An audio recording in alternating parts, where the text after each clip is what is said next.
आज मैं इस निकोलो मैकियावेली की द प्रिंस बुक पढ़ूंगा और इस बुक के कुछ इम्पोर्टेंट पॉइंट्स को बताऊंगा ही नहीं बल्कि उसको डिकोड भी करूंगा। इसके कुछ इम्पोर्टेंट लाइन्स ये हैं कि लोगों को यदि थोड़ा सा नुकसान पहुंचाया जाता है तो वो बदला लेने के लिए तैयार हो जाते हैं और मौका मिलने पर बदला ले भी लेते हैं। लेकिन यदि उन्हें बहुत ज्यादा नुकसान पहुंचाकर बिल्कुल ही शक्तिहीन कर दिया जाए तो उनकी कमर टूट जाती है और उनमें बदला लेने की ताकत ही नहीं बचती है। इसका कहने का मतलब यह है, अगर आप किसी एनिमी को पूरी तरह एलिमिनेट नहीं करके उसको बहुत ही कम चोट पहुंचा के छोड़ेगा, फिर वो अपना उस लेवल पे बिल्ड कर लेगा कि दोबारा आप पे वार करके आपको नुकसान पहुंचा सकता है। फॉर एग्जाम्पल, एग्जाम के नजरिए से देखें तो जब कोई आप एग्जाम देते हैं तो उससे पहले आप प्रिपरेशन में टेस्ट देते हैं। तो टेस्ट में जो चैप्टर, जो टॉपिक के वीक है उसको अच्छे से सीख के बेहतर करके उसको एलिमिनेट कर दो।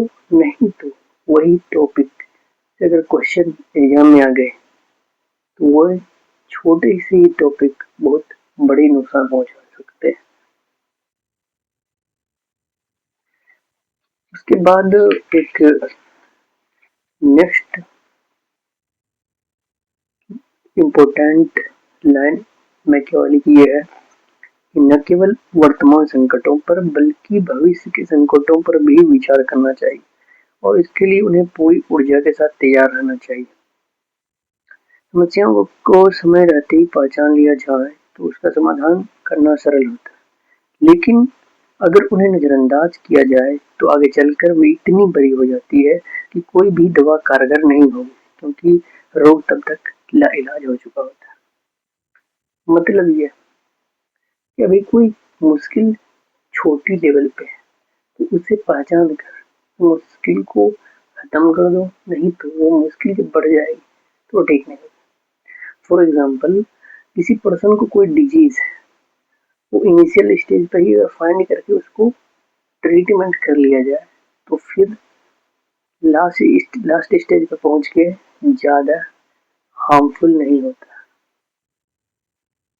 इसे आप खुद के नजरिए से सोच कर इसे दूसरे वे में भी अप्लाई कर सकते हैं। और इसका नेक्स्ट इम्पोर्टेंट लाइन ये है मैकियावेली का कि जो कभी नहीं या शायद ही कभी विफल होता है कि जो दूसरों को शक्तिशाली बनाता है अंततः वह खुद ही बर्बाद हो जाता है। ऐसा इसलिए है क्योंकि आधिपत्य या तो चालबाजी या फिर ताकत से ही हासिल किया जाता है और जो सत्ता के शिखर तक पहुंचा है वो इन दोनों को विश्वास की नजर से देखा है।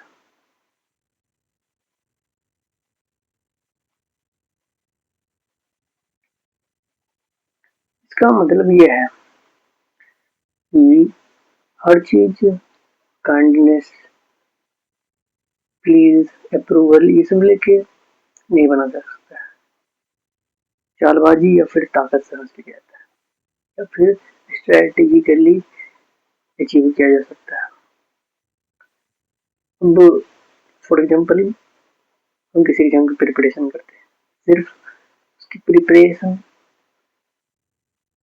पढ़ाई करने से ही नहीं होती, उसके लिए स्ट्रेटेजी बनाने, उसके लिए प्लानिंग करने और उसके शेड्यूल को फॉलो करने, इम्प्लीमेंट करने के जरिए अचीव कर सकते हैं। उसी के साथ निकोलो मैकियावेली की नेक्स्ट लाइन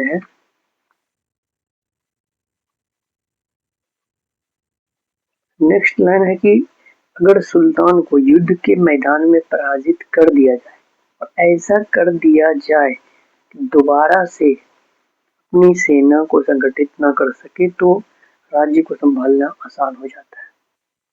इसका मतलब क्या है? किसी को इस तरह डिफीट करो कि दोबारा वो अपना मुकाम उस लेवल पर नहीं बना पाए कि फिर से तुम्हारा मुकाबला करे।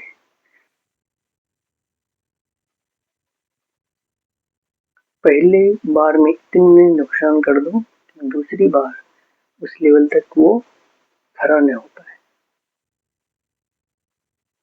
नेक्स्ट लाइन है मैकियावेली का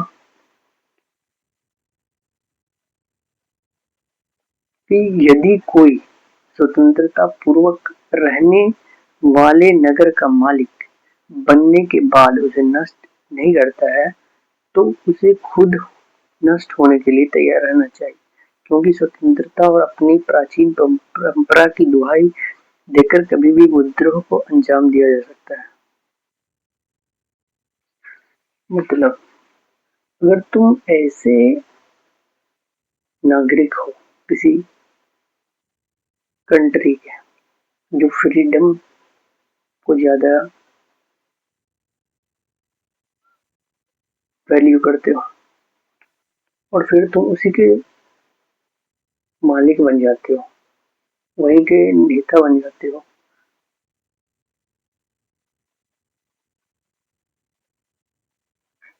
तो उसको खत्म करना पड़ता है। नहीं तो फिर वही स्वतंत्रता वाली चार धारा जो तुम्हारी थी फिर वो तुम्हारे लिए ही विद्रोह बन जाएगी।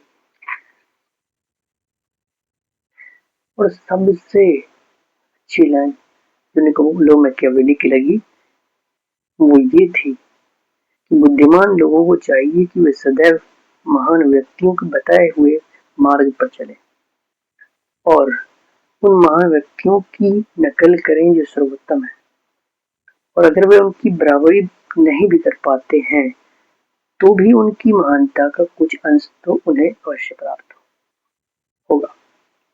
मतलब इसका ये है कि हमारा जो इन्वायरमेंट होता है, हमारा जो सराउंडिंग होता है, वो हम पर पैसिवली इम्पैक्ट डालता है बिना कोशिश के, बिना हमारा कुछ एफर्ट लगे।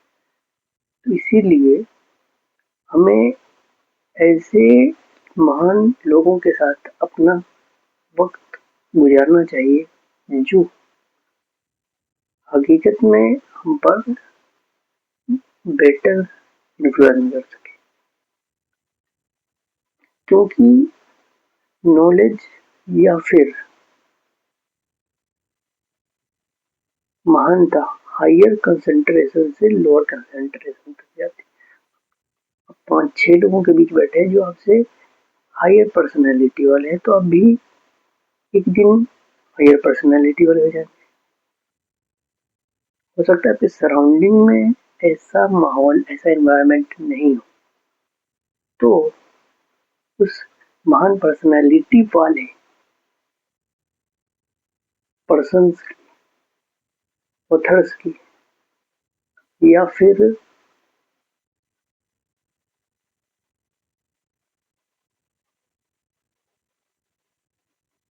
फिलोसफर्स की, थिंकर्स की बुक को पढ़ सकते हैं जिससे कि आप उसकी सोच को समझ सकें। मान लिया कि आपको इलॉन मस्क की सोच को समझना है, अब उसे तो हमने सामने बैठ के बात नहीं कर सकते क्योंकि आपकी वैल्यू और उसकी वैल्यू अलग है। तो इसलिए पर्सन उसी से मीटअप करता है जो उसके बराबर वैल्यू है। तो आप डिफरेंट वैल्यू के हो, इसी वजह से उसे मीटअप नहीं कर सकते। तो उसे मिलने का एक ही जरिया है, या तो उसके पॉडकास्ट के जरिए इंफॉर्मेशन तक रीच करो या फिर बुक्स के जरिए। कभी कभी मैं पॉडकास्ट देख लेता हूँ और अक्सर मैं रीच आउट करता हूँ बुक्स के जरिए, क्योंकि उसमें कंसाइज्ड उसके होल लाइफ का निचोड़ रहता है इसमें।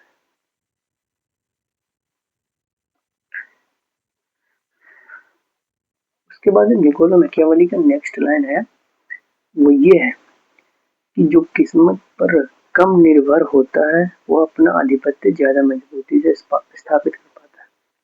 मतलब ये जो हमेशा किस्मत के भरोसा रहता है, किस्मत में होगा तो मिल जाएगा, किस्मत में कुछ अच्छा लिखा होगा तो मिल जाएगा, किस्मत को ब्लेम करके मेहनत करने से बचते हैं, वो ज़्यादा लाइफ में कुछ हासिल कर नहीं पाते। और जो किस्मत को साइड करके ये सोचता है कि सिर्फ मेहनत से ही सब कुछ डिसाइड होगा, किस्मत से कुछ नहीं। हालांकि किस्मत से कुछ 1-2% 100% में डिसाइड होता है, पर मान के ये चलना चाहिए कि सिर्फ मेहनत से डिसाइड होता है ना किस्मत से, तो वो अपने मेहनत पे ज़्यादा फोकस पर कर पाएंगे, जो कि हाईएस्ट परसेंटेज कंट्रीब्यूट करता है सक्सेस में, और इससे वो अपना लाइफ का ज़्यादातर एरियाज को स्ट्रॉन्ग कर पाए। ये तो कुछ ही लाइन्स हुई, अगर इस पे वीडियो बनाए तो लंबी हो जाएगी, इसीलिए इसको फिर अगले वीडियो में कंप्लीटली कवर करेंगे।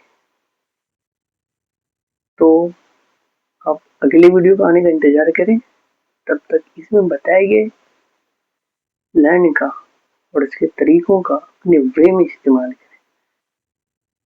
ठीक है, फिर चलते हैं।